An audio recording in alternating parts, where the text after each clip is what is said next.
Hello and good evening, folks, and welcome along to the Life and Business Show here with Podhub Media Productions. We're live on site today with Aurfest, and we're interviewing some of the acts. We're interviewing the comedians, the bands, and some of the artists to get an insight into the industry and what it's like nowadays. So here at the moment we have Boy M5 with us. I'm just going to let them introduce themselves and tell you where they're from, actually. So we'll go first with. So I'm Kyle and I'm from Donegal.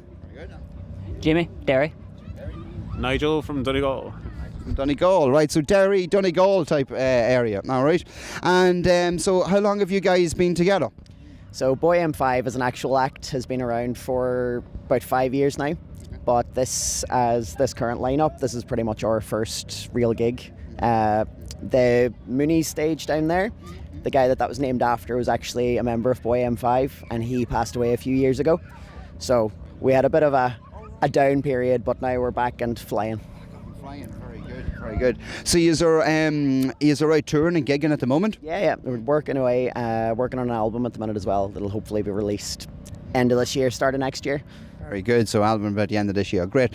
Okay, well look, what we like to do here on the show is try and give the viewers at home a little bit of an insight as into, you know, what being an artist is about, how you create, what you create and stuff like that there. So, you know, how did the band kind of get started? What was the origins of it? How did it kind of start? Originally it was a solo project with myself, and I was actually just telling Jamie the story today. It was going to be a one-man band kind of thing. Okay. And as I got more and more into that, I went, no, I really think I'd like other people involved here. So yeah, that's how it started, and got some friends together, and then just all progressed into where we are now. Very good, very good. And how would you describe, for people who don't know you, what's the music like? Where's it come from? So we describe it as indie pop and with rock vocals. Like, I was brought up on classic rock as a kid, but got really into folk and indie and pop, and I think we all have a bit of a proclivity for 80s music as well, so that definitely drips in there a little bit. He started an indie pop band, and he said, you know what this needs? A jazz bassist and a metal guitarist playing drums. So yeah, sorry, we should actually go through that. What instruments do you play? So I'm guitar and vocals. Guitar and vocals? bass. I bang things. Bang stuff, right? Okay, you be careful around here. That can mean several different things, you know. Very good. And what is it like being a musician now at the moment in this current market? Like, you know? I think being a musician's always difficult, but I think it's more of you have a need to do it than a want to do it. I think it's just something that's in you or it's not, and if it's in you, you kind of just get on with it regardless of how hard it is. Yeah. Okay, very good. Yeah, for yourself, would you agree, or something different for yourself? Yeah, the landscape has just completely changed, especially post-COVID. There's just a lot of venues that doing originals, you used to be able to get paid. Now that's a lot harder. Yeah. Because just a lot of the venues that would have hosted original bands and through them, you know, like a good, not mad money, but you know, like something for their time is gone. It's by and large acoustic duos that are really making money nowadays. It's something that a lot of the bands have mentioned here this weekend, really, is, you know, that when COVID came in, it just wiped things out, and it's still just trying to get back to where it was previous, but it doesn't look like it's going to get there. It's still a very difficult industry, like, you know, there just isn't that amount of numbers in the bars, in the clubs anymore. So we were delighted as a local company to see this event being put on and to promote local and national acts, obviously, as well too. So have you been here long at the festival? Have you enjoyed it? Yeah, it's been great so far. So myself and Nigel actually know the guys that have set it up, so Sonia and Stacey. I actually played at their wedding last year. so we know them, so when we got the shout, it was, of course we're coming down. Look, if you guys are running it, we know it'll be great. Brilliant. No, it's great, and thanks very much for supporting it. We're trying to support it ourselves too, so it's good. And the organisers are great. We've had a lot of help and assistance here this weekend, you know. Let me see. So you mentioned there was an album coming out. So what's the next couple of steps for the band? Where is the band going next? We're in talks with some things that we can't just release quite yet, but yeah, but some exciting stuff coming up, and it'll all definitely be off the back of the album and all of that. Okay, very good. And where are you touring at the minute? Where's the next couple of gigs? Where's the next couple of venues? So after this, it's back into the studio and get back on the album, and then plan the tour for when we have the album out. It's all about that. Yeah. Okay, very good, very good. And let me see, is there any tips or advice you would give to people who's getting into the industry or anything like that there? How do you find it, you know? Just do it. Go to open mics, play anywhere you can. If there's a gig up for offer, play it. You never know who'll be there or who'll hear you, and it only takes 5 or 10 people to start a fan base. Very good, right. And another thing we ask some of the acts as well is for inspiration. Where do you get the inspiration from? Where did you originally get? What inspired you to get into music in the first place? I learned how to play guitar because of the music video for Iris by the Goo Goo Dolls. There's a scene in it when John Resnick's standing under the bridge with the acoustic guitar just jamming it out. Now I need to be able to do that. I want to do that. Yeah, that was exactly what it was. What was it for you? It was moving from Derry to Donegal whenever I was young. Right. And to me, music was an escape because obviously it's kind of socially isolating, I guess, moving from that environment to the other. Okay. So to me, it was a friend when I needed one. Yeah. And it was something just for me to pour my time into. Yeah.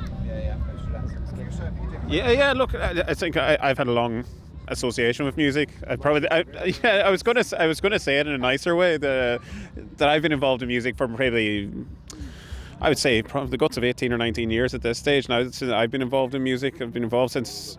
Yeah, right. Yeah, he likes to pretend he's younger than he is. This is the problem with him. But like, this is the thing is I've been involved in production. I've been involved in promotion. I've been involved in recording. I've been involved in playing music. Also, kind of nearly every facet of the industry at this stage. Like, so. It's even going back to, you say, like, how it's changed over the years.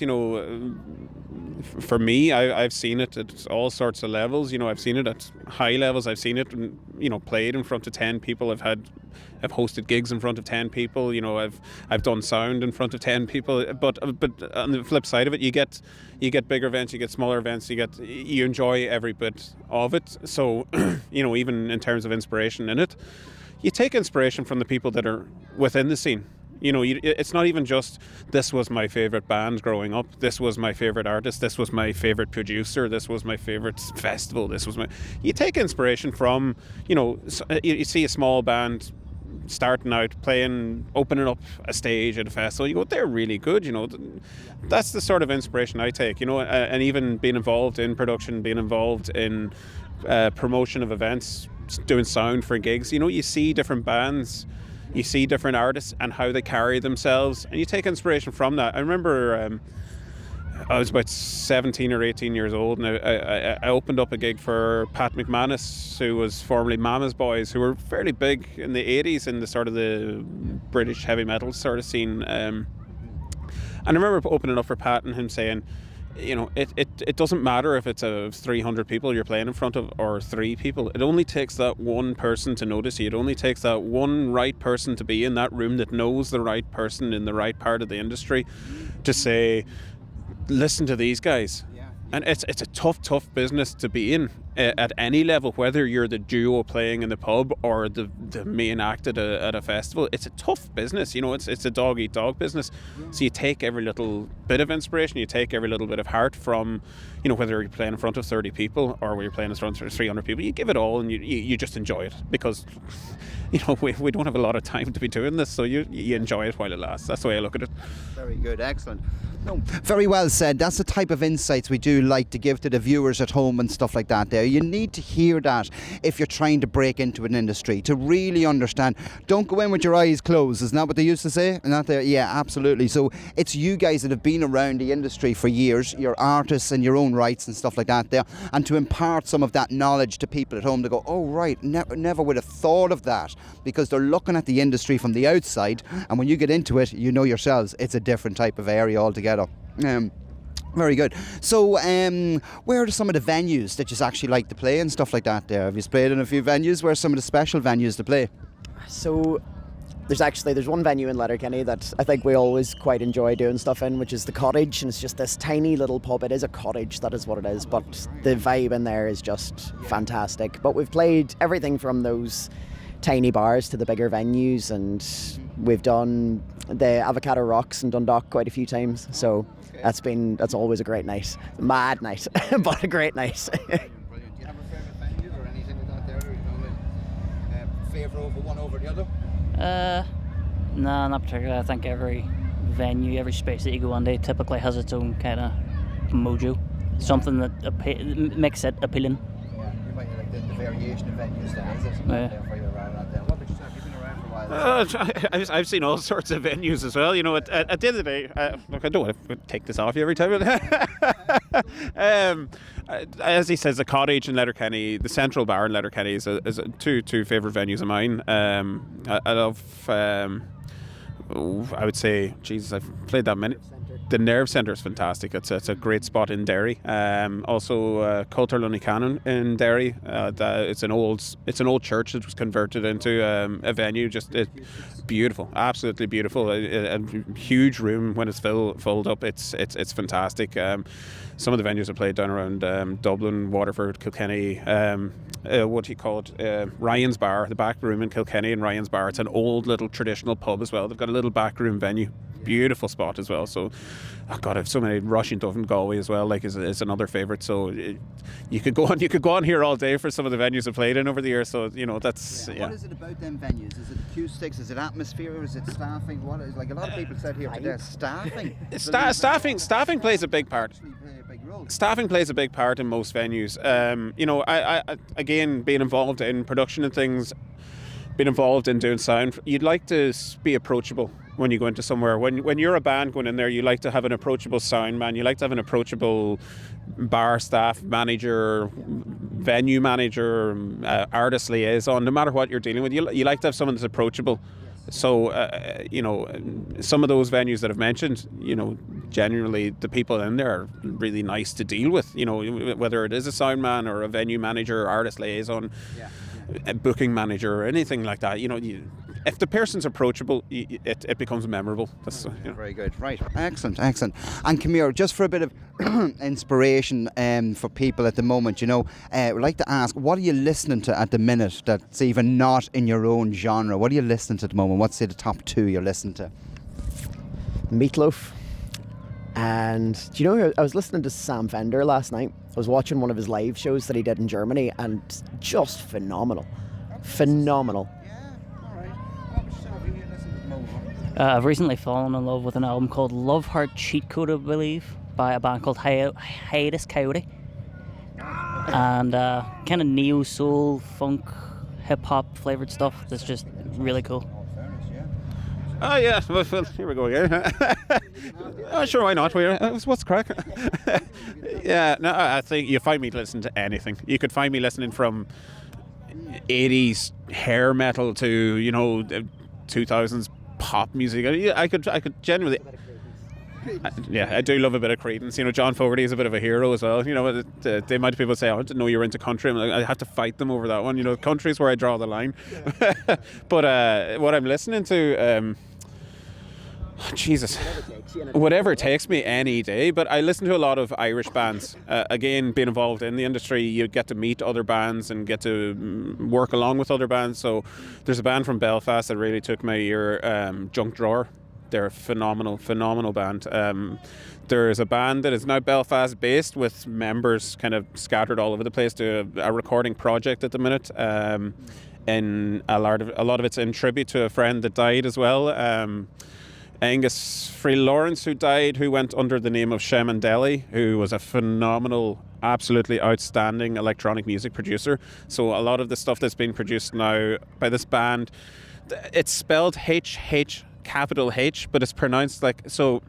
In Donegal, if someone says, oh geez, the weather's awful today, often your answer is Just it's I, but like pronounced inwards breath, and it's spelled H with a capital H at the end. So it's that's led by a guy called Rob Mulhern, and the music that's coming out there is great. That's something really to keep an eye on as well.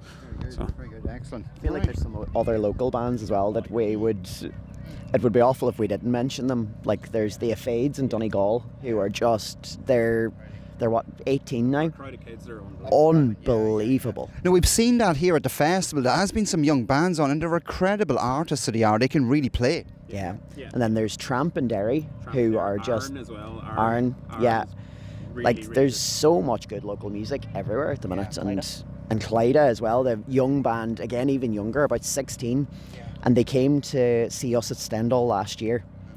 And I said to the guys, look, we need to go see these guys. They've come to see us at a few gigs now. I've promised them we'll go see them. So we went to see them.